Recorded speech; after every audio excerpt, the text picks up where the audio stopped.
Salut les gars, aujourd'hui nous avons non pas un, non pas deux, non pas trois, mais bien quatre sujets à aborder dans cette vidéo. Quatre sujets euh, auxquels j'ai réfléchi hier, auxquels j'ai pensé hier à vous présenter aujourd'hui. La première, ça va être la responsabilité sur notre création de contenu. Deuxième, ça va être la création de contenu en tant que tel. Troisième, c'est ce que les Américains appellent le dopamine delay, le fait d'éviter de sécréter de la dopamine trop tôt dans la journée. Et la quatrième, c'est l'addiction, en rapport avec ce troisième point justement. Et oui, les points sont interconnectés. Euh, Il y a ouais, je crois que c'est hier, je tombe sur une vidéo, un short de deux personnes françaises qui font de la randonnée. Et je crois que le principe, c'est de faire un tour de France des abonnés, de leurs abonnés. Je crois que ce sont des gens qui doivent faire du live sur Twitch. Et, et en fait, ils subissent complètement, dans les vidéos que j'ai vues en tout cas, ils subissent complètement la traversée de la France parce qu'en fait, ils se retrouvent avec des abonnés euh, très jeunes et qui leur cassent les couilles. Vraiment sur le chemin. Et j'ai l'impression qu'ils veulent être un peu tranquilles parfois, tu vois. Et en fait, les mecs, ils sont irrespectueux. Enfin, ils sont obligés à chaque fois de négocier avec eux. Ils sont tout le temps embrouillés. Et, euh, et du coup, je me suis dit, bah, aujourd'hui, moi, je suis très content de faire des vidéos comme aujourd'hui, des vidéos qui ne parlent pas à tout le monde, des vidéos qui sont faites à l'arrache, pour l'instant en tout cas, peut-être que ça se professionnalisera par la suite, et des vidéos sur lesquelles c'est des sujets qui me plaisent et qui filtrent forcément les personnes. Et je suis très content de ne pas faire ce qu'on appelle du contenu mainstream, en parlant à tout le monde, parce que la masse, avec l'effet de groupe, hein, le groupe est quand même assez stupide en général. Ce qui a fait ça? Soit Gustave Le Bon, je crois, Sociologie des foules. Et effectivement, des individus ensemble, ils sont jamais très très intelligents, surtout quand la moyenne d'âge est assez peu élevée. Du coup, voilà, c'était j'ai été choqué en vrai de voir comment ils subissaient le truc et je leur souhaite bon courage par rapport à ça. Euh, Ce matin, je lisais un texte avant de faire la vidéo d'une personne qui disait que c'était Leila Hormozy, la femme de Alex Hormozy, que la responsabilité faisait naître la motivation, qu'il fallait pas chercher la motivation, mais qu'il fallait chercher la responsabilité, et que finalement, une fois qu'on se sent responsable de quelque chose, on, on a la discipline ou la motivation pour faire les choses. J'ai déjà fait, je crois que j'ai déjà fait une vidéo sur la motivation et la discipline sur cette chaîne, la différence entre les deux. La motivation, c'est qu'elle est fluctuante, elle va euh, elle va fluctuer enfin, à cause ou grâce de tes niveaux hormonaux, que ce soit sérotonine, dopamine. Et bah, le truc, c'est que tu maîtrises pas toujours tout ça. C'est-à-dire qu'il y a des matins, tu vas te lever, tu vas être super motivé, et puis d'autres matins, tu vas te lever, bah, tu vas être hyper pas motivé, quoi. Et la discipline, pour le coup, c'est l'absence de choix. C'est vraiment de se dire, peu importe l'état dans lequel je suis, peu importe mon état physique, mon état psychologique, je fais la tâche qui m'incombe, celle pour laquelle je ressens de la responsabilité. Et du coup, elle parlait de ça et je trouve ça très pertinent. Et j'ai réfléchi par rapport à ma propre situation, c'est-à-dire que dans mon activité de thérapeute, c'est ce que je fais, c'est-à-dire que je me sens responsable de mon activité, je me sens responsable des gens que je prends en charge, et du coup, ça me donne la discipline pour mettre les actions en place pour que mon activité, elle tourne. Et pour cette chaîne YouTube, je me sens responsable aussi de cette chaîne YouTube. Je me sens responsable de tenir mon engagement de faire une vidéo par jour. D'ailleurs, je fais une vidéo par jour. Si vous voulez, vous pouvez liker et vous abonner à cette chaîne. Et je me sens responsable également de ce que je transmets à travers cette chaîne YouTube. Et je me sens responsable vis-à-vis de vous. Ce qui fait que, bah, en fait, j'ai envie de faire des vidéos. Et il y a des jours où j'ai moins envie, mais je le fais quand même parce que je me sens responsable. Et j'ai trouvé que c'était super intelligent comme point de vue, du coup, ce que Leila Hormozy nous propose.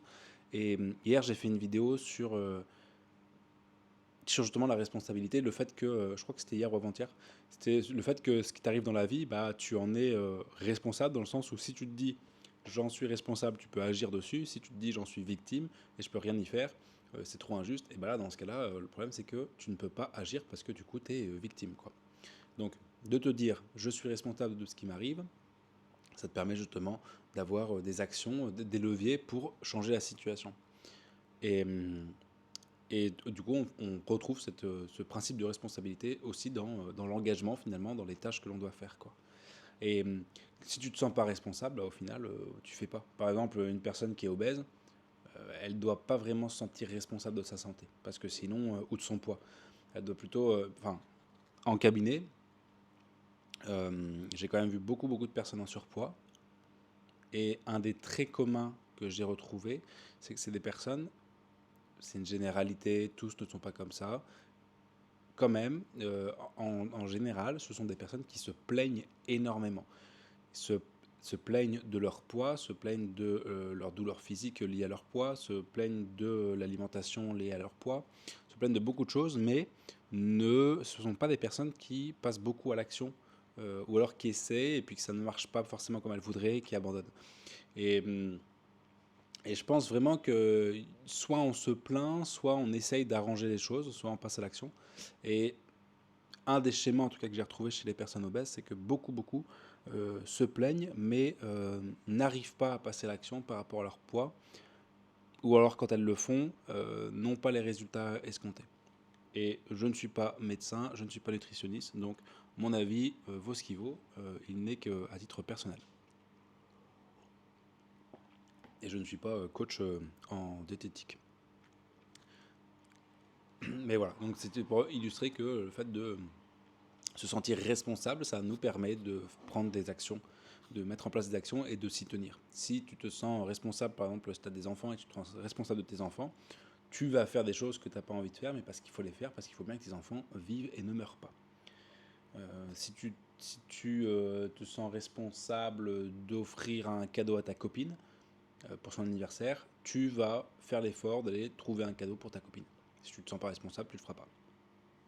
Donc je trouve qu'il y a une prise de conscience et une notion de responsabilité dans les projets et qui nous permet de tenir ces projets-là. Donc, comme cette chaîne YouTube, comme mon cabinet, comme d'autres choses, moi je me sens responsable de mon corps, donc j'essaie de manger le mieux possible, de faire une activité physique, l'hygiène de vie, quoi. La création de contenu, maintenant, deuxième point, la création de contenu. Déjà, si on crée du contenu, se sentir responsable de cette création de contenu, de savoir ce que l'on véhicule, de savoir à qui on s'adresse, où est-ce qu'on s'adresse, comment on s'adresse. Et au-delà de ça, je trouve que la création de contenu, c'est un des leviers aujourd'hui les plus incroyables que l'on peut avoir. Ce qui est cool, c'est que ça coûte pas très cher au début. Il faut juste une caméra et encore ton téléphone. Normalement, tout le monde a un téléphone qui filme. Et puis c'est tout. Et je trouve que c'est incroyable dans le sens où on ne sait jamais ce que ça va donner. Et il ne faut pas s'attendre aux résultats. Comme dans plusieurs vidéos, je t'ai conseillé de faire ça, de vraiment aimer le processus, aimer faire des vidéos, parler de trucs qui t'intéressent. Comme là, moi, j'adore parler de faire ce que je suis en train de faire, peu importe le résultat à la fin. Et en fait, quand tu regardes les gens qui ont créé du contenu, ça leur a apporté et ça leur apporte aujourd'hui, ça leur ouvre des portes incroyables, incroyables. Il y a des personnes qui interviewent des gens célèbres, il y a des personnes qui ont accès à des lieux exclusifs, il y a des gens qui ont des... C'est trop bien, c'est trop bien. La création de contenu, ça permet vraiment d'ouvrir des portes de fou, quoi. Alors c'est quelque chose qui se fait sur plutôt le long terme, pour le coup, hein. Mais je trouve ça génial qu'aujourd'hui, n'importe euh, qui a une passion, qui aime faire un truc, puisse créer du contenu sur ce truc-là et puisse en vivre après et créer sa réalité, son monde, ses règles du jeu autour de ce truc-là. Il y a des gens qui vivent juste en mettant des bonbons dans des sachets. Et il y a plein de gens qui pourront critiquer, ouais, c'est pas un vrai boulot et tout. Bah en fait, c'est trop bien parce que la personne, elle vit de ce qu'elle aime faire. Il y a des personnes qui vivent en faisant des cookies, en les envoyant par la poste. Et bah c'est trop bien.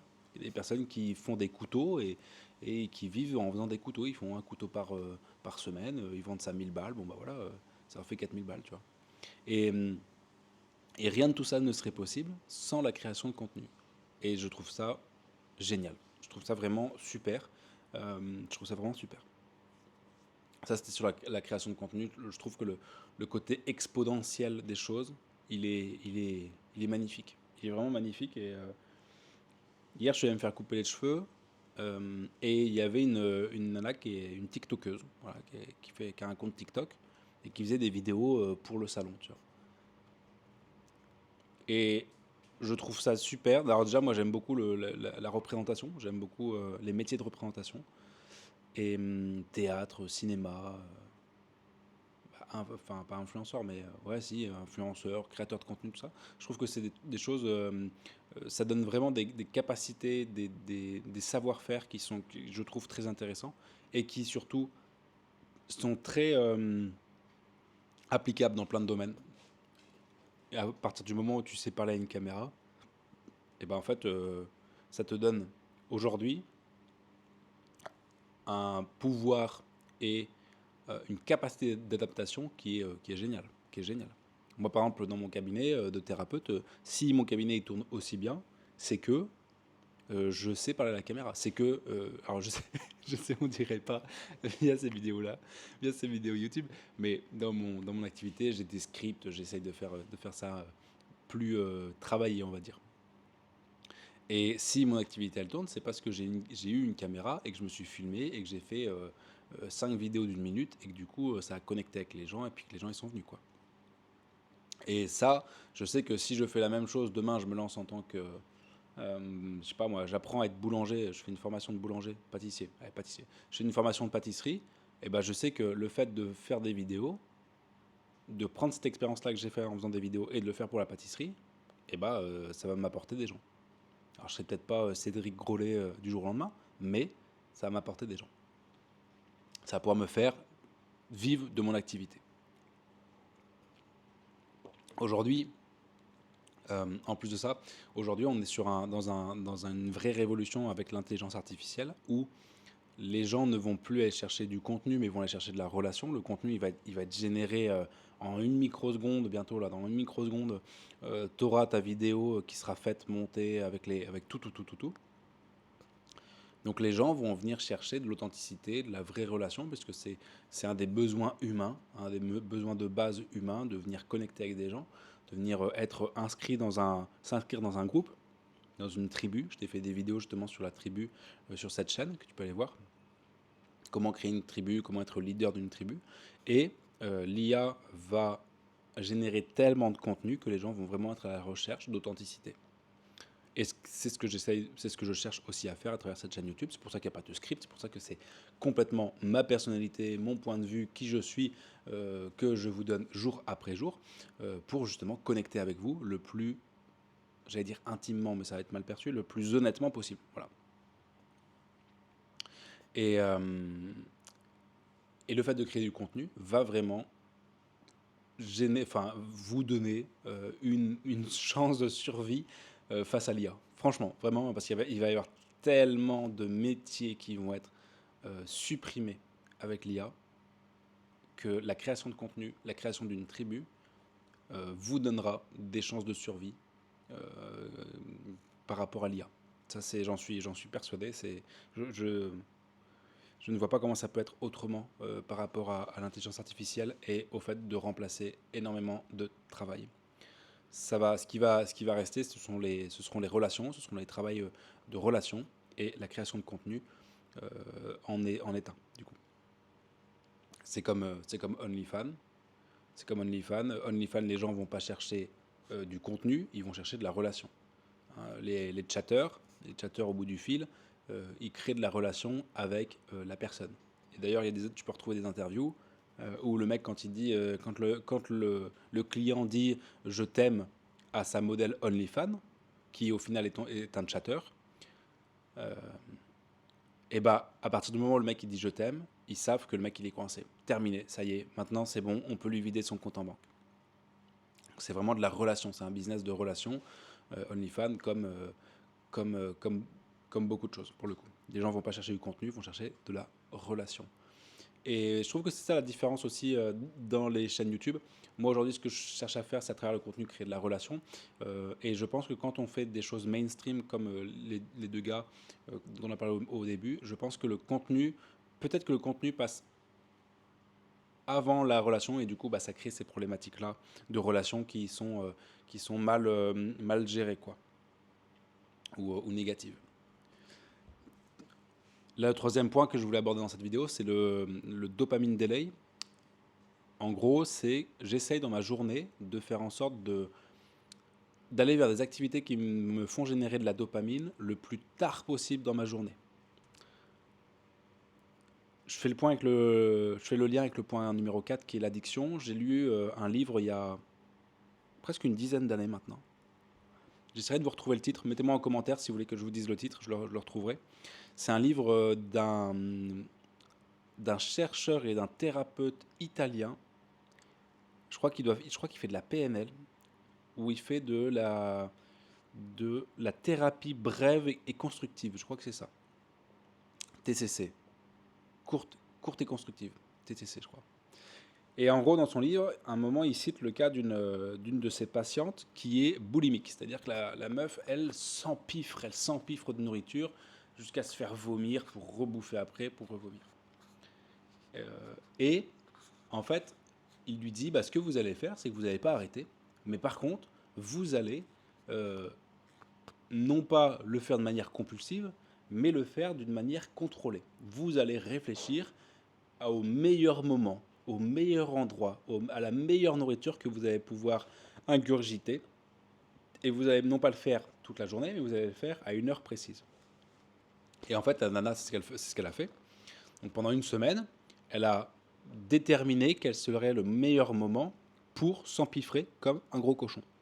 La dopamine, je t'ai fait une vidéo dessus, il y a plusieurs stades de sécrétion de dopamine. Il y a tout d'abord l'attente, la création de l'attente, d'arriver au point culminant. Donc ça sécrète de la dopamine. C'est comme quand, je sais pas moi, on fait le lien avec le fait d'avoir envie de manger. Tu commandes quelque chose à manger. Le fait de chercher le plat, d'attendre et de recevoir le plat te fait sécréter de la dopamine. Ensuite, tu as le pic de dopamine quand tu fais l'action, pic de dopamine, et ensuite une redescente. Et en fait, c'est ce qui se passait pour cette femme-là. C'est-à-dire que le fait d'avoir dit bah, mardi à 19h, je vais m'empiffrer comme un gros porc, eh bien, tout le lundi et le mardi, ça lui faisait sécréter de la dopamine parce qu'elle mettait en place pour le mardi soir, elle achetait la nourriture, elle mettait tout en place, quel film elle allait regarder en s'empiffrant, tout ça. Donc ça lui fait sécréter de la dopamine, ces petites actions. Ensuite, dopamine, quand elle vient manger le soir à 19h, gros pic de dopamine. Ensuite, elle se sent mal parce que forcément la dopamine est sécrétée puis elle a honte d'elle-même. Et donc, elle est passée en fait, ce que explique le chercheur, c'est qu'elle est passée d'avoir une conduite compulsive de dopamine dans les journées, incontrôlable, à contrôler son addiction, et en passant par exemple, de 6 crises de boulimie par semaine à 3 crises non plus compulsives, mais 3 méthodes, 3 moments bien mis en place par elle. Et ce qui fait qu'en fait, elle diminue son nombre d'addictions, son nombre de passages à l'action par rapport à son addiction, et en plus de ça, elle contrôle le moment. Et après, ce qui fait la stratégie, c'est qu'une fois qu'ils ont leur niveau de base, eh ben, ils diminuent la fréquence petit à petit. Au lieu de faire ça 3 fois par semaine, ils font ça 2 fois par semaine, 2 fois par semaine, 1 fois par semaine, et ainsi de suite, et ainsi de suite. Et j'ai trouvé ça, à l'époque, je me rappelle, j'avais trouvé ça hyper intelligent et fou comment ça fonctionnait, quoi. Et du coup, moi, j'essaie de faire pareil avec la dopamine. C'est-à-dire que aujourd'hui, il est vraiment très dur de se passer, de scroller sur son téléphone, de regarder ses messages, voilà, il y a plein de choses qui sécrètent de la dopamine. Et aujourd'hui, c'est quand même très dur de s'en passer. Donc, ce que je fais, c'est que au lieu de faire ça de manière anarchique en pleine journée et de venir scroller sur mon téléphone, le soir, à une heure précise, je m'accorde 30 minutes à scroller. Et en fait, en faisant ça, eh ben, ça fait que l'attente, elle est plaisante parce que je sais que ce soir, par exemple, tac, je vais me poser bien comme il faut avec une petite musique de fond et je vais scroller un petit peu. Et ça fait du bien parce que du coup, au lieu de passer 3 heures par jour à scroller, tu passes plus qu'une demi-heure. Et en plus de ça, c'est contrôlé. Et du coup, c'est ce que j'essaye de faire sur plein d'aspects. J'essaye de manger le plus tard possible dans la journée. J'essaie de scroller le plus tard possible. J'essaie de répondre à mes messages le plus tard possible, et ainsi de suite, et ainsi de suite, et ainsi de suite. Enfin, à mes messages le plus tard possible. À des messages pas importants le plus tard possible. Et voilà, et du coup, j'essaie de faire ça, de vraiment décaler ma sécrétion de dopamine, parce que si tu commences dès le matin en scrollant, regardant du porno, te branlant, eh bien, le problème c'est qu'après, la journée, ça va être super dur d'avoir de la motivation, parce que ton pic de dopamine, il est déjà là. Ton cerveau, il a déjà été shooté à la dopamine, donc du coup, il n'a pas envie d'aller chercher d'autres trucs, quoi. D'aller chercher d'autres sécréteurs de dopamine. Puis surtout que le reste de ta journée va pas être au même niveau, quoi. Va pas être du tout au même niveau. Donc, c'est pour ça que j'essaie de faire ça, de décaler au plus tard possible. Ça, euh, je vous invite à essayer, pour le coup. Vous allez voir, c'est pas mal. C'est pas mal, c'est pas mal. Ça permet d'être motivé en fait le plus longtemps possible dans la journée. Euh, et j'essaie de faire les choses les plus importantes dès le début de la journée, comme ces vidéos, parce que je sais jamais ce qui va se passer dans la journée et du coup, t'es pas forcément en contrôle. Donc, ouais, comme ça, au moins, tu as fait les choses les plus importantes au début de la journée. Allez, cette vidéo commence à faire plus de 20 minutes. Merci d'avoir regardé jusqu'au bout cette vidéo. Je vous laisse liker, vous abonner et commenter. C'était Lucas, on se voit demain. Ciao.